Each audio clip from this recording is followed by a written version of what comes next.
সুপ্রভাত, ম্যাথ বইতে তোমাদের স্বাগত। আজকের ক্লাসে আমরা 1 থেকে 10 পর্যন্ত সংখ্যা দ্বারা বিভাজ্যতার নিয়ম সম্পর্কে জানব। চলো শুরু করি। প্রথমেই আমরা কোনো সংখ্যা এবং সংখ্যার অঙ্ক সম্পর্কে পরিচয় করে নিচ্ছি। দেখে নাও, আমরা একটা সংখ্যা নিয়েছি 12,35,640, একটা সংখ্যা। এই সংখ্যাটার অঙ্ক হচ্ছে 7খানা। কি কি দেখো, একক স্থানীয় অঙ্ক 0, দশক স্থানীয় অঙ্ক 4, শতক স্থানীয় অঙ্ক 6, হাজার স্থানীয় অঙ্ক 5, অযুত স্থানীয় অঙ্ক 3, লক্ষ স্থানীয় অঙ্ক 2, নিযুত স্থানীয় অঙ্ক হচ্ছে 1। ঠিক আছে, এবার এইগুলো হচ্ছে প্রত্যেকটা অঙ্ক। তাহলে আমরা জানলাম সংখ্যা কি এবং সংখ্যার অঙ্কগুলো কি। এইবার আমরা দেখে নিচ্ছি বিভাজ্যতার নিয়ম। 2 দ্বারা বিভাজ্যতার নিয়ম। কোনো সংখ্যার একক স্থানীয় অঙ্ক 2 দ্বারা বিভাজ্য হলে সংখ্যাটি 2 দ্বারা বিভাজ্য হবে। দেখে নিচ্ছি আমরা 12,35,640 সংখ্যাটার একক স্থানীয় অঙ্ক হচ্ছে 0, যেটাকে 2 দ্বারা ভাগ করা যায়, তাই সম্পূর্ণ সংখ্যাটাকে 2 দ্বারা ভাগ করা যাবে। তোমরা বলো 12,346 সংখ্যাটাকে 2 দ্বারা ভাগ করা যাবে কি না। এবার আমরা দেখে নিচ্ছি 3 দ্বারা বিভাজ্যতার নিয়ম। কোনো সংখ্যার অঙ্কগুলির সমষ্টি 3 দ্বারা বিভাজ্য হলে সংখ্যাটিকে 3 দ্বারা ভাগ করা যাবে। এই সংখ্যাটার ক্ষেত্রে সমস্ত অঙ্কগুলোর সমষ্টি আমাকে প্রথমে বের করতে হবে। দেখে নাও, 1 2 3, 3 আর 3 6, 6 আর 5 11, 11 আর 6 17, 17 আর 4 21, 21 আর 0 হচ্ছে 21, যেটাকে কিন্তু 3 দ্বারা ভাগ করা যায়, তাই সংখ্যাটাকে 3 দ্বারা ভাগ করা যাবে। তাহলে তোমরা বলো 12,346 সংখ্যাটাকে 3 দ্বারা ভাগ করা যাবে কি না। এবার আমরা দেখে নিচ্ছি 4 দ্বারা বিভাজ্যতার নিয়ম। কোনো সংখ্যার শেষ দুটি অঙ্ক নিয়ে গঠিত সংখ্যা যদি 4 দ্বারা বিভাজ্য হয় তাহলে সংখ্যাটাকে 4 দ্বারা ভাগ করা যাবে। যেমন আমরা এই সংখ্যাটাই যদি আমরা দেখি তাহলে দেখব শেষ দুটো অঙ্ক নিয়ে গঠিত সংখ্যা হচ্ছে 40। এই 40কে কিন্তু 4 দ্বারা ভাগ করা যায়, তাই সংখ্যাটাকেও 4 দ্বারা ভাগ করা যাবে। তোমরা বলো 12,341 সংখ্যাটাকে 4 দ্বারা ভাগ করা যাবে কি না। এবার আমরা দেখে নিচ্ছি 5 দ্বারা ভাগের নিয়ম।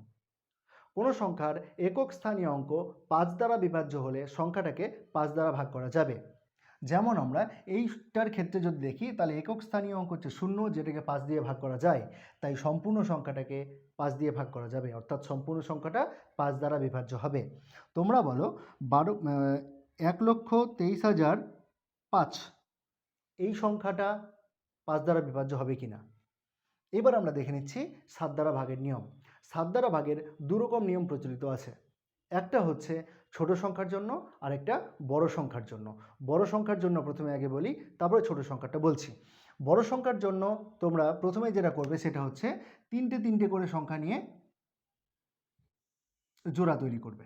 ঠিক আছে, তাহলে এখানে নিলাম 3টা, শেষের দিক থেকে নেবে, অর্থাৎ ওই দিক থেকে আসতে হবে। তাহলে আমি কি করলাম, ওই দিক থেকে 3টে নিলাম, আবার 3টে নিলাম, কিন্তু এখানে আর একটাই পড়ে আছে। এবার তোমাদের যেটা খেয়াল করতে হবে সেটা হলো বিজোড় স্থানীয় যে সংখ্যাগুলো আছে তাদের যোগফল, জোড় স্থানীয় যে সংখ্যাগুলো আছে তাদের যোগফল, এবং সেই যোগফলগুলোর বিয়োগফল যদি 7 দ্বারা বিভাজ্য হয় তাহলে সংখ্যাটাকে 7 দ্বারা ভাগ করা যাবে। দেখে নাও, তাহলে জোড় স্থানীয়তে কে আছে, শুধুমাত্র 235। বিজোড় স্থানীয়তে কে আছে, 640 আর 1। তাহলে 640 আর 1 যোগ করলে কত হবে, 641। 641 থেকে 235 বিয়োগ করব, 235 বিয়োগ করলে হবে এটা 604, 406। এই 406কে কিন্তু 7 দিয়ে ভাগ করা যায়, তাই সংখ্যাটাকে 7 দিয়ে ভাগ করা যাবে। এবার আরেকটা পদ্ধতি হলো, এই ছোট সংখ্যাটার ক্ষেত্রেই দেখাচ্ছি। আমি বললাম যে এটা একটা ছোট সংখ্যা, এই সংখ্যাটা 7 দিয়ে ভাগ যাবে কিনা কি করে বুঝবো।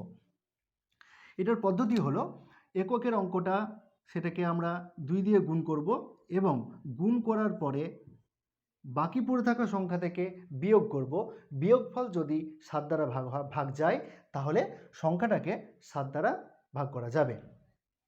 406কে যদি দেখি তাহলে কি করলাম, 6কে 2 দিয়ে গুণ করলাম হলো 12, বিয়োগ করলাম হলো 28, 28কে 7 দিয়ে ভাগ করা যায়, তাই সংখ্যাটাকে 7 দিয়ে ভাগ করা যাবে। এই হচ্ছে 7 দিয়ে ভাগের নিয়ম।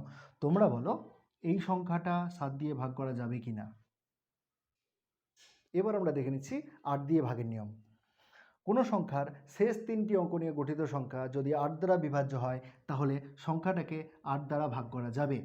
আমরা আগের উদাহরণটা যেটা নিয়েছিলাম সেখানে যদি আমরা দেখি শেষ 3টি অঙ্ক নিয়ে গঠিত সংখ্যাটা হচ্ছে 640, যেটাকে কিন্তু 8 দ্বারা ভাগ করা যায়, তাই সংখ্যাটা 8 দ্বারা বিভাজ্য হবে।